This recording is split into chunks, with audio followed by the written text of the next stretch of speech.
Hello, what's going on, guys? It's Mike Reed here. Welcome back to another toy review by yours truly. So today we have yet another Beyblade review, and today is going to be another interesting one because once again we're kind of going backwards a bit. So I know lately I've been doing a lot of quad drive, but I decided to go backwards a little bit and touch on some of the sparking releases slash what was it? Surge SpeedStorm releases that I didn't get back when Surge SpeedStorm, was still in stores and, well, selling like hotcakes online, relatively speaking. Well, hotcakes for Hasbro, at least. So today we're taking a look at the Beyblade Burst Surge SpeedStorm. I cannot talk today. I just did a stream not too long ago, so... And, of course, the camera is being wibbly, and of course box falling over. Beyblade Burst Surge SpeedStorm Hollow Doomscizor slash Hollow Deathscyther D6. So yeah, this is an interesting one because finally, after what feels like it felt like an eternity of radio silence, we have finally gotten a brand new version of Deathscyther slash Doomscizor, one of the more popular Beyblades, at least for the early years of Beyblade Burst's lineup, right? So here, of course, we have Surge SpeedStorm logo right here, the old boxes. I know, it's really weird seeing the Surge boxes compared to how nice Quad Drive's boxes are. And then in the upper corner here, let me see if I can zoom in on that. We have a nice CG render of Hollow Deathscyther right there. So that is really cool. Don't want to zoom out that far. About there. Yep, okay. And then we're just going to turn this around as we do. And of course on the front of this little bubble part is where of course all the parts would be held out for the buyer to view. And of course we have the back of the box, which has Hollow Doomscizor D6 on the back, obviously an attack type.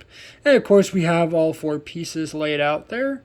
And then of course we do have the stats right here, which again, don't bother reading those because what I keep telling you guys, that's right, it is rubbish. So putting the box over there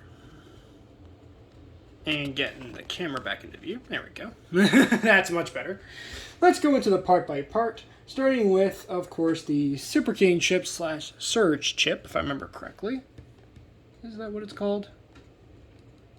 Storm chip, my bad, which is Deathscyther slash Doomscizor. And it does look pretty good. I do like this design. Definitely carries a lot of what Killer Deathscyther slash Crusher Doomscizor had, but still has this sort of specter-like face here that Dark Doomscizor had. So that does look pretty cool. Of course, on the back, you do have the QR code to scan this particular Beyblade into your Beyblade Burst mobile app, so that is great. Obviously, there is no removable insert on this one, unfortunately, and I believe it's only missing, one or two of the decals, if I remember correctly. Actually, yeah, it is only missing, I believe there's is there? Yeah, there's a little bit of a sticker part right about at the top there. And I think that's it, actually. Other than that, it pretty much has all the detail. I'm surprised. So, there you go. There you have that. So that does look pretty nice. And of course, we're going to compare Hollow Deathscyther here to all the previous generations of Deathscyther, so don't worry about that. So, too much. So now we're going to go into where I start having problems, like I always do with Hasbro these days. Is, of course, the ring. Oh boy, the ring, which is hollow. And this one has some issues. First and foremost, all the decals are gone. So there were decals here, a nice big blue decal right here on the scythe. And by the way, this whole bit of the scythe from here to down here would be die-cast metal, which made this thing absolutely just a beast in battle, which was really cool to see. Not only that, but we also missing stickers here, and here up along this little spectorial tail looking section, almost. These little spikes. And on the side here, underneath the ring, there would be metal here too, just a little bit. So there was that. So, and also with this one for Takara Tomy, you would get a brand new chassis with this, which was the 4 attack chassis, but of course that's been gutted from this release as well. It was purple, I believe, in color. So we got that, so we don't have that with this one either, which kind of sucks. So, all in all, Hollow could have been so much better if they just done the proper, designed it the way it was meant to be, but hey, you know what? At least they got the basic idea down, so I'll give them that. And of course, once you put your ring and your storm chip / Super King chip together, there you'll have your full layer of Hollow Doomscizor / Hollow Deathscyther.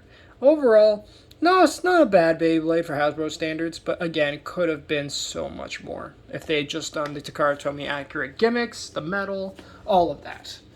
Next, we get the Forge Disc, which is 12. So 12 we saw way back on Winning Valkyrie, and of course, this one is highly outdated as of now. Definitely go check out my Winning Valkyrie review to see my initial thoughts on this particular disc. But overall, it's okay. Another thing that sucks about this release is that it didn't just come with 12 for Takara Tomy, also was releasing a random booster. In this case, according to my notes, random booster volume 23. So good to know. And in that release, it came with Axe, a brand new frame. And that's been gutted from this release. So that definitely sucks. Would have loved to have seen a Hasbro version of Axe, but who knows, maybe that's for the Pro Series to do. So, we'll see.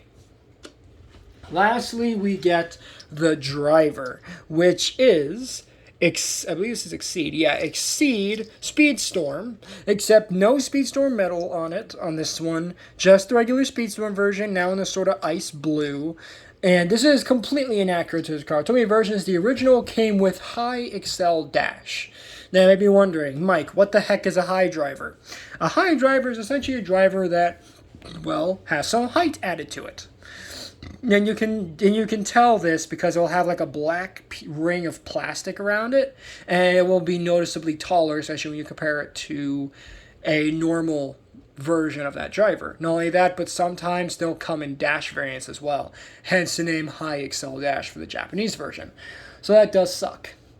That we got all of that. So what are we left with once we put the Beyblade together? Well, we are left with, once again, as per Hasbro standards these days, a somewhat empty husk of a Beyblade that tries to represent the Takara Tomy version, but kind of failing in that regard. So here, of course, you have the completed combo of Hollow Deathscyther / Doomscizor here. And again, as I keep saying with Hasbro, they could have done so much more with this release, but as it stands, I guess it looks okay, so I'll give it that much. Now, in terms of its performance, what I've seen from other Beytubers out there, Beyblade YouTubers, videos, this guy kind of sucks. Unfortunately, he's not really all that good. And even this Takara Tomy version, or the Takara Tomy version of this particular release, also had issues. But in terms of performance, not breakage issues or anything like that, but just performance. So, yeah, my hopes are not high for this thing, but if it could win maybe 1 or 2 battles, that'd be kind of cool. I'll take that at least. So now for some comparisons. We're going to shift this guy over here, and we're going to compare it to the original Deathscyther Oval XL, released in 2015. So here he is. If he will sit right. There we go. Oh, wait, no. No, sit. Sit. Oh, God. Okay, why aren't you sitting right? Sit. Sit. Sit. Okay, I guess it wants to lean on its side, so I guess there you go. There you have Deathscyther there from 2015, or Doomscizor 2015, so you guys can see how they look together. And it's hard to believe that this Beyblade here on the left ended up becoming the new and improved Hollow Deathscyther. And overall, I'm surprised they made it work in the sparking system limitations at all. I didn't think this was possible, but surprisingly, they pulled it off. Pretty okay-ish. Not great. I mean, Killer Deathscyther, Crusher Doomscizor prior wasn't all that good to begin with either. So I guess Hollow Deathscyther, Doomscizor had to follow suit now, didn't they? Unfortunately. So for our next comparison, we're going to bring in 2016's Dark Doomscizor, Dark Deathscyther. What was it? Was it, what was the disc for this one? Force, yeah, Force Jaggy, there we go. Dark Deathscyther, Dark Doomscizor, Force Jaggy. Almost forgot the name of it, so there you go. So there you have that one there. Not bad, and this is also my original Dark Doomscizor, Dark Deathscyther I got way back in, oh god, I want to say, was it 2016? Yeah, 2016 I think I got this one. And you might also notice on this one that it has little creases here. It actually broke this because Dark Deathscyther has the quality control issue on both Takara and Hasbro versions where the scythe, more specifically the clear scythe, has a tendency to get stress marks because of battles and then break off. And that's exactly what mine did. So basically it's super glued back on, but I still can't use it because it'll just break off again. But that really sucks. Thankfully, I have an extra copy on hand, recolor version. 2 recolors, actually, so I can still technically use it, but I can't use the original layer, unfortunately, which does suck. And if I try to get a full replacement of it, it's not going to be cheap, because older Burst stuff is getting real expensive now, especially because, again, Beyblade Burst is ending or something. So, for our next comparison, we're going to bring in here 2017's Killer Deathscyther, or Crusher Doomscizor, as we call him in the Hasbro terminology. So here he is. And I would bring in the Takara Tomy version, but, you know, I thought it would make the most sense if we brought in the Hasbro version. So there you have him. Yeah, remember when Hasbro actually cared about accuracy and about the parts, you know, being more closer to the Takara Tomy versions? Yeah, I do too. Oh god, why did that start back up again? Okay, there we go. So you guys can see. And I believe this one came with, what were the parts on this one? Oh, that's right, two Vortex Hunter. There we go. So, pretty nice one, that one. Now for some Surge SpeedStorm / Super King Sparking comparisons. So for our first comparison, I thought we'd start off with, you know what, let's start off with something a bit niche. With Death Solomon. Let's bring him in here. Here he is, Death Solomon. Also known, of course, as Demise Spell Scraper in Hasbro. Unfortunately, they never released him for Surge SpeedStorm, which does suck. Technically, they did with Demise, what was it, Demise Dullahan, within that one stadium set, but they never released them officially. I don't know why Hasbro didn't do them, but they didn't, which is stupid. I don't know, like, why wouldn't they? I don't know, man, but it would have been cool if they did it, but obviously they didn't, which sucks. So there is that. For our next comparison, we're going to bring in Jet Wyvern, also known as Jet Wyvron for the Hasbro fans. So here you have him. And of course, he's in the Takara Tomy version here. And again, both of them look okay.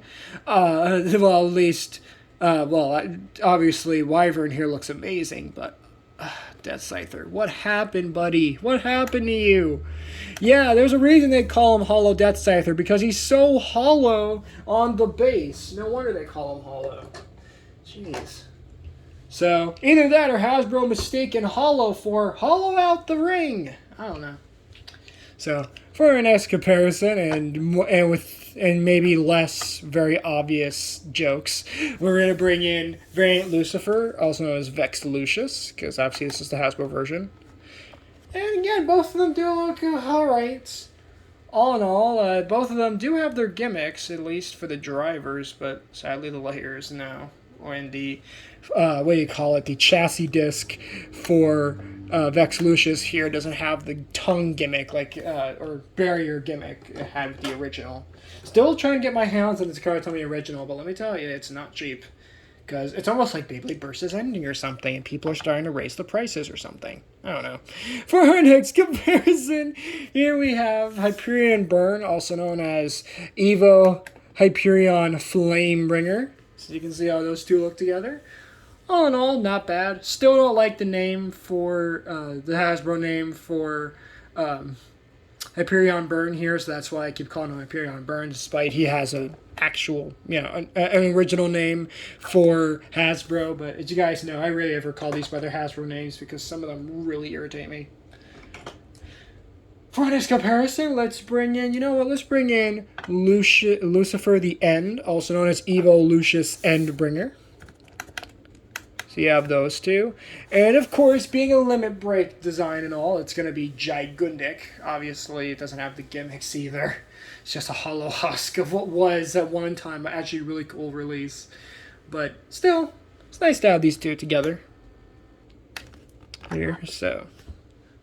Moving that out of the way, I think for the last two comparisons, we're going to bring in King Helios and Super Hyperion Karatomi versions. As a matter of fact, let's get a group shot with all of them. So here's Super Hyperion there. And let's bring in King Helios. Yep, so now we can have a little group shot with them. So you guys can see that. Looks really cool with these two here. Obviously, as I keep saying, the design could have been so much more, but for Hasbro standards, it's serviceable. Obviously, if you have the Takara Tomy version, I'd highly recommend putting Axe on it, because 12 still does, even with the, I believe they modified it, or not modified it, but they fixed it in later releases of the particular Forge disc, right, 12, so that way it doesn't break Beyblades, because it did have breakage issues, at least with the early copies of it. To my knowledge, I might be wrong here, and definitely do correct me if I'm wrong about that. But definitely recommend using a PC frame with this particular disc 12, because even now it still has the tendency to break Beyblades and damage stadiums and all that. Definitely want to be careful about that. But that being said, that's going to wrap it up for this review on the Beyblade Burst Surge SpeedStorm Holo Doomscizor D6 single release. Thank you guys so much for watching. If you guys did enjoy this one, please make sure to drop a like on this video. Subscribe to the channel if you're new, and ring the notification bell so that way you guys get notified for all my uploads. And definitely let me know in the future what other Beyblade products you want to see. Because right now, I have my eyes set on the Stone Nemesis dual pack for Beyblade Burst Quad Drive, so definitely stay tuned for that. But anyway, thank you guys so much for watching. Later, Reed Squad, and have a good one.